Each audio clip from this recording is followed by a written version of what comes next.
Welcome to another episode of Theobrew. Today we're going to be talking about Job.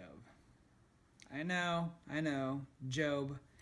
It's a difficult subject. It's a hard to understand book. But I think there are lots of interesting things to learn in the book of Job. One of the first things that I thought of when I started reading Job recently was my dad used to talk to me about an existential philosopher named Martin Buber. Martin wrote this book called I and Thou.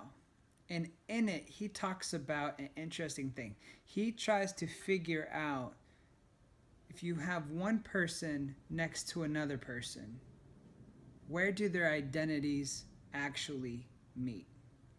And when he was talking about this, he came up with this idea.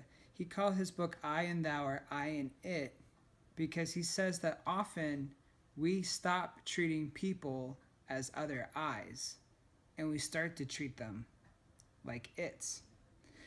Now that could sound kind of complicated, so I'm going to give you an example. Say one day that you go into a restaurant. You go into maybe a diner down the street. And when you're in that diner, your waitress comes maybe 5 minutes after you show up. So for 5 minutes you've been waiting just for a drink order. And then say she gets your drink order, another 6-7 minutes goes by, she brings you back the wrong drinks. Now say another few minutes go by, she hasn't even taken your order yet. You're thinking, man, service is not usually this bad. Why is my waitress acting like this? Now often we would start to interpret that situation by calling her a waitress. Now, that's more of a thing or an object. So say you learn later that your waitress is maybe named Susan. Susan is a single mom. Her child is sick at home. She is stressed and kind of overwhelmed because she doesn't quite know who's going to take care of her child. And say that something between her and the cook happened, and the cook has decided to make her an enemy. So they've decided to hand out all of her food late, process her orders late. All of a sudden you could see maybe you would have more compassion towards Susan rather than compassion towards your waitress. I bring up this concept because I feel like that's exactly what Job starts to do. Job is a righteous man. It says right in the beginning of the book how righteous he is, blameless, perfect, even though we might want to shy away from that statement.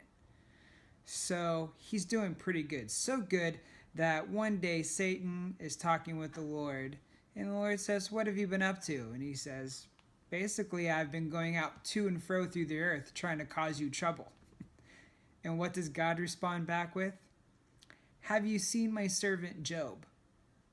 Now, I don't know you, but that sounds kind of messed up for all of a sudden God to throw out a name.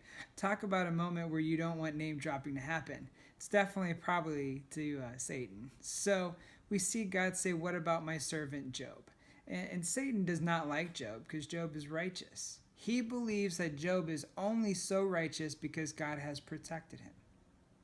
So God starts to allow Job's righteousness to be tested. So we see that Job loses his family, he loses his business, he loses the respect of his wife. And in that season of mourning, he has 3 friends show up. And these 3 friends aren't actually supposed to do anything except wait until Job talks, but they don't. They start to offer their opinion. They offer an opinion based on what we call retribution theology. They believe that every action has some kind of reaction to it, that very cause and effect.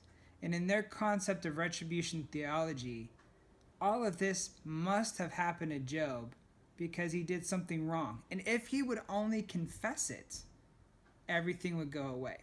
Well, Job has not done anything wrong, and he's pretty upset. And he's pretty hurt by the fact that his friends have now offered pretty bad advice. So Job starts to distance himself from his friends. He starts to separate. Now, as we were talking about with I and thou, I means individual. We recognize ourselves as individual. So Job looks out and he sees other individuals that he starts to separate himself with. This is bad news because Job doesn't realize he gets his identity from the relationships that he has with others. You can see it later in his book. He starts to describe the good things that he had done, and he starts to cause a separation from the very people that give him his identity. I'll give you an example. He starts to say that I was eyes to the blind. I pulled the fangs out of the wicked. I defended the orphan and the widow. These people in Job's community continually stop to be people, and Job starts to separate himself. Now, Job's righteousness actually depends how he acts toward others. It is in our action of our beliefs in God that we become righteous and that we experience righteousness. We see this with Abraham. Abraham believed and it was accounted to him as righteousness. So we see this when we start to do this action of our knowledge of God. He starts to separate himself from all that. When he starts to say, I. We hear this, I. Job starts to break himself off from his community. The community becomes very important. See, our identities are built up based on our relationship with others and our relationship with God. And I say that because Job starts off with breaking off his relationship with others from his friends. He starts to say, no, you don't get how I am. And this I and this internalization of everything starts to cause some bad feedback.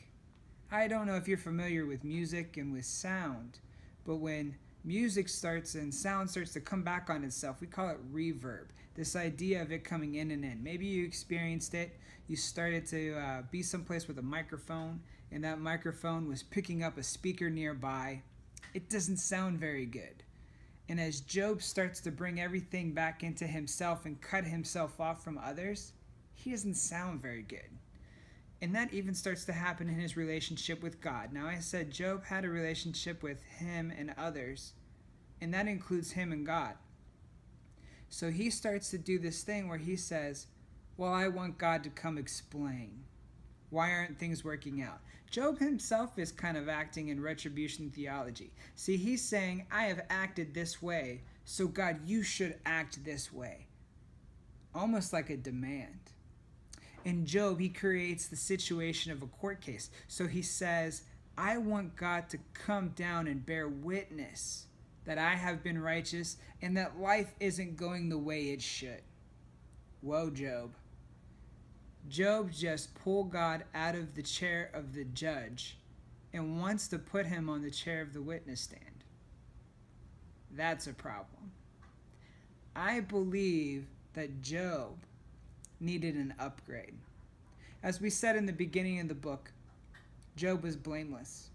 He was considered righteous, even maybe perfect up to the state of his life at that point. But often we feel like maybe we have arrived. And I think Job was starting to think he had arrived. But the truth is, if we see in Ephesians 3:20, anything that we dare think, dream, or imagine still does not touch the wondrous things that God has for us. So we see Job needs an upgrade. He starts to challenge God. And in that challenge to God, he actually gets the very thing that he wanted, a deeper relationship with God. God shows up, corrects Job in quite an amazing way. And in that, Job's first act is to reconnect with his friends. Job is instructed to pray for his friends.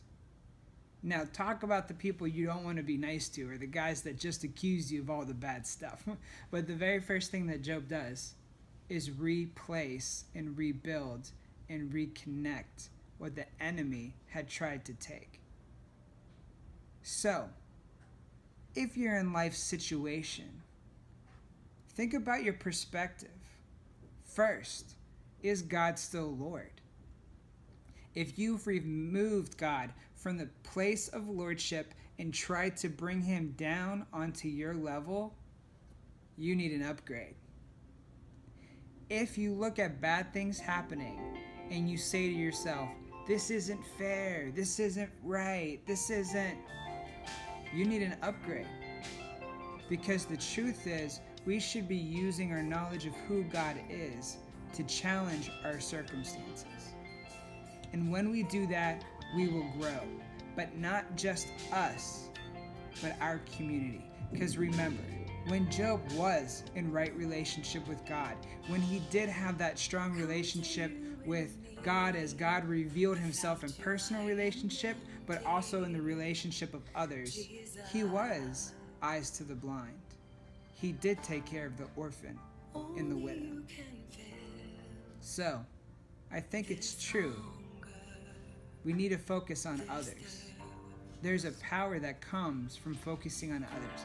And maybe in our darkest situation, we should think to ourselves, what can I do for someone else? And maybe that's the trick. Maybe that's something that will get us out of our dark season. So I just encourage you to try that, to think, are you feeling the stress of life right now? Is a burden coming down on you right now? I would encourage you to think at least of one, maybe two people, an act of compassion that you can do. What are acts of compassion that you can do? Fight the enemy. Don't let Satan challenge your relationship with the Lord, but use every opportunity we have to do good.